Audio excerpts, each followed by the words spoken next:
The original story of Snow White comes from the German fairy tale collected by the brothers Grimm, Jakob und Wilhelm, in their 1812 collection of stories, the Grimm Fairy Tales, also known as Kinder- und Hausmärchen in German, which just translates to children's and household tales. The tale known as Schneewittchen in German is a dark and intricate narrative that differs in several different ways from the popularized tellings of Disney and other such stories. Here's the real story. Once upon a time is how the story starts. Of course, as all good stories start. A queen sat sewing by a window during a snowfall. She pricked her finger with a needle, and 3 drops of blood fell onto the snow. Admiring the red against the white, framed by the black ebony window, she wished for a child as white as snow, as red as blood, and as black as ebony. Soon after, she gave birth to a daughter with skin as white as snow, lips as red as blood, and hair as black as ebony. The child was named Snow White. Tragically, the queen died shortly after the birth. The king remarried a beautiful but vain and wicked woman who became Snow White's stepmother. This new queen possessed a magic mirror which she consulted daily, asking, "Mirror, mirror on the wall, who's the fairest of them all?"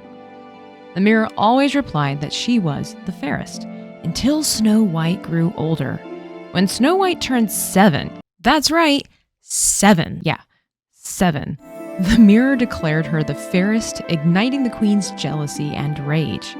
Determined to eliminate her rival, the queen ordered a huntsman to take Snow White into the forest, kill her, and bring her back the lungs and the liver as proof. And that's interesting, right? Wasn't even her heart. The huntsman, pitying the innocent girl, spared her life and abandoned her in the woods. Sounds like pity to me, right? Anyway, he killed a wild boar instead and delivered its organs to the queen. The queen, believing Snow White was dead, cooked and ate the organs in a gruesome act of triumph.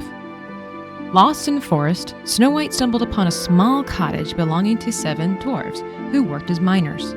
Finding the house empty, she ate a little of their food, drank some of their wine, and fell asleep in one of their beds. When the dwarves returned, they were startled to find her but took pity on her after hearing her story.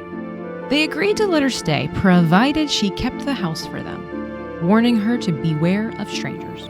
Meanwhile, the queen consulted her mirror again and learned that Snow White still lived. Furious at the deception, she devised 3 attempts to kill her stepdaughter herself. This is probably where that saying goes, if you want something done right, do it yourself. Her first attempt was posing as a peddler woman. The queen sold Snow White a beautiful bodice lace with a cord. She offered to tie it for her, then pulled it so tight that Snow White fainted, unable to breathe. The dwarves returned just in time to cut the laces and revive her. Her second attempt, she disguised herself, but this time as a different old woman. The queen offered Snow White a comb. When she brushed it through Snow White's hair, the poison took effect and she collapsed. The dwarves arrived, removed the comb, and brought her back to life. In the third attempt, and learning from her failures, the queen crafted a poison apple, half white and harmless, half red and deadly. Disguised as a farmer's wife, she tricked Snow White into taking a bite from the red side. This time, Snow White fell into a death-like sleep, and the dwarves could not revive her. Believing her dead, they placed her in a glass coffin, unable to bear the idea of burying such beauty in the ground. Time passed, and a prince came across the coffin in the forest. Captivated by Snow White's beauty, he begged the dwarves to let him take her with him. As his servants carried the coffin, they stumbled, dislodging the poisoned apple from Snow White's throat. She awoke, alive and well. The prince declared his love, and Snow White agreed to marry him. The queen, still believing Snow White dead, asked her mirror once more who was the fairest. When it replied that the prince's bride was fairer, she attended the wedding in a fit of curiosity and rage.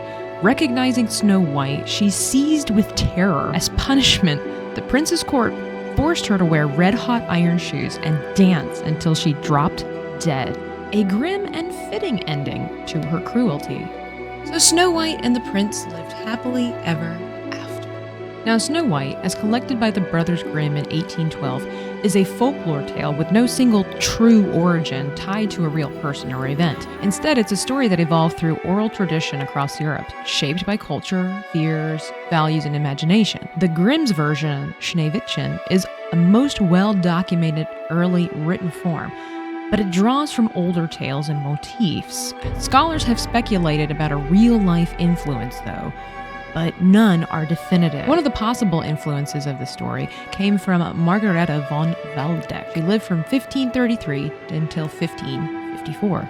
She was a German countess whose story some linked to Snow White. Margareta was a beautiful noblewoman whose stepmother allegedly disliked her. She was sent away to Brussels, where she fell in love with Prince Philip, later King Philip II of Spain, but died young, possibly poisoned under mysterious circumstances. Her father owned copper mines worked by children who might have inspired the dwarves. However, this connection is loose and lacks a lot of solid evidence. The other possible influence for the story comes from Maria Sophia von Erthal, another German noblewoman from Lohr am Main. Her stepmother was said to be domineering, and her father gifted her a talking mirror, an acoustic toy made in Lohr's glassworks. The local forest, the Spessart, was a hiding place for outcasts, possibly inspiring the dwarves. The Castle Museum in Lohr promotes this theory, but it's more tourist draw than proven fact.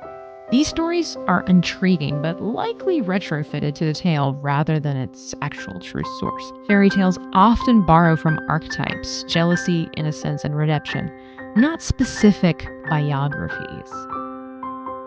So the real Snow White has no singing animals, no romantic kiss, no Prince Charming to wake her up. It's a tale about survival and its brutal edge, ending in vengeance. The rest are all lies.